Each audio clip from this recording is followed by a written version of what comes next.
All right, y'all, welcome back. Let's talk May here. I missed April, so I am so sorry about that, but I'm excited to be back here to talk about just connection groups and training and leadership and all of those things.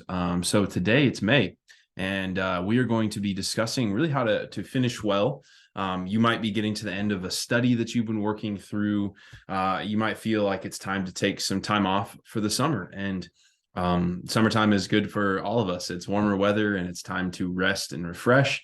And that is my encouragement. I hope that you will rest. I hope that you will refresh for the summer. Rest is good. Rest is healthy. But my hope for you as well is that you won't take your foot off the gas individually, but also as your group. Because my wife's a teacher, and every single fall she just dreads that moment where she realizes how much her kids have lost over the summer, right? And we all know that feeling of like we were really strong in our faith, we took some time off, and now we feel like, man, I'm just not there anymore. So we have this tension, right, where we need to rest, we need to refresh, but we also can't give up. We can't just take a break and say I'm going to come back in the fall.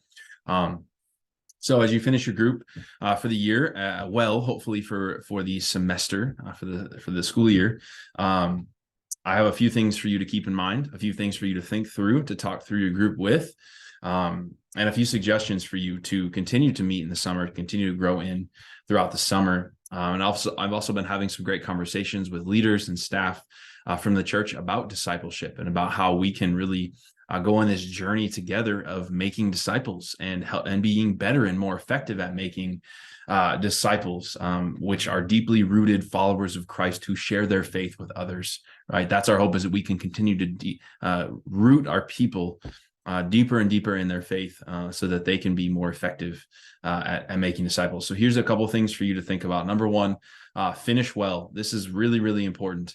And remember that I always share with you that you are fired this time of year because I don't want you to feel like you have to continue on next year with kind of this like you feel like you have to, but and I'm kind of hoping that you will, expecting that you will, but you just don't know how to say you don't want to do it anymore. So my understanding and my thought is that you're going to be fired, not in a bad way, because I appreciate you and I really, really hope you will come back. But I want you to decide that for yourself. You got to listen to God and see what He's speaking to you. So know that you're finishing well. And I know one of the biggest reasons why people don't come back to small groups after they experience one is because they had a very poor end of their last small group, and usually it just kind of fizzles out, fades away, and you just kind of are left with a sour taste in your mouth. So my hope is that you will not just fade away, that you will have a good intentional conversation. So there's a couple of things for you to think about then is meet with your last group, or meet with your group one last time, sometime in the next month or so.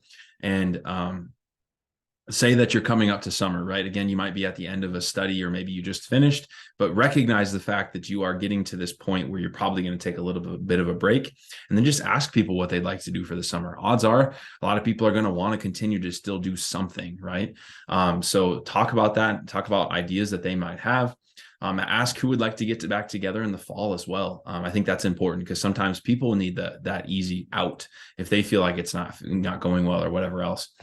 Even talk about splitting up groups if you need to. I know my small group, we're going to have a conversation about splitting up and even creating more groups. So if your group is in that place, and it might be time to discuss right now what that might look like to split up for the fall.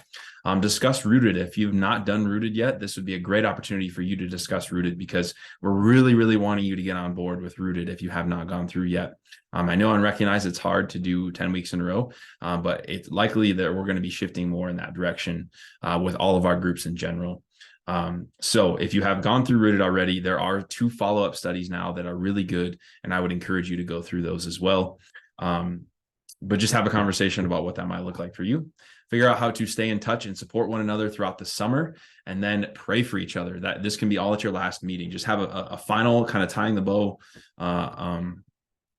for the year. Number 2, get together at least once a month. That would be my encouragement for you throughout the summer.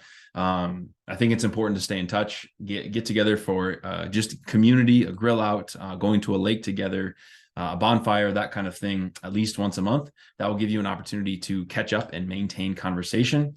If you want to do some sort of study throughout the summer, I would encourage you to do that as well. You can get on the Bible app, on your Bible app, and start a group study together and just read through the Bible. That would be an amazing way to stay in touch and to keep growing in your faith this summer.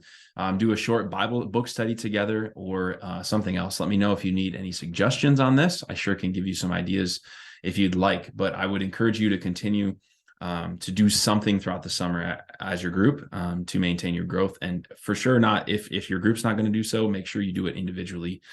Don't let your foot off the gas in regards to that. You could even consider, if you have guys and girls in your group, maybe you could do a guys study throughout the summer. You could do a girls study throughout the summer. Something like that would be good. And then number 3 for you as a leader is to give me feedback. Let me know how this year went. I'd love to meet with you, grab some lunch, grab some coffee. I'd love to buy you those things. Give me suggestions on what went well, what didn't go well, how we can work together in growing. As I said, I've been working through some new ideas and really kind of looking at how we might even overhaul a little bit what our discipleship ministry looks like at Good News. And I'm wanting to work with you guys. I want to work with leaders. I want to work with our elders. I want to work with people in the congregation so that we can grow together to be more effective at making disciples. So I want to encourage you to reach out to me. I would like to reach out to you as well, either way. But I'd love to get in touch with you and just have a conversation about discipleship and what it looks like to lead groups. And then finally, I'd just like to thank you for all you do. You guys are amazing. I'm so thankful to get to work with you as a leader, with you guys as a small group. You guys are awesome. There's nothing that, all this is you. I just get the opportunity to facilitate and help you and encourage you. But you are the ones that are doing the amazing work. So thank you for doing that. Save this date. August 1st is going to be a volunteer appreciation night. We're going to have a meal with all of the volunteers at Good News and some entertainment, that kind of thing. You'll receive a save the date in the mail coming up, or email or something like that. But we want to see you there. But please stay in touch with me. I'm so very grateful and thankful. And I hope that this last meeting goes well. And we will continue to talk soon.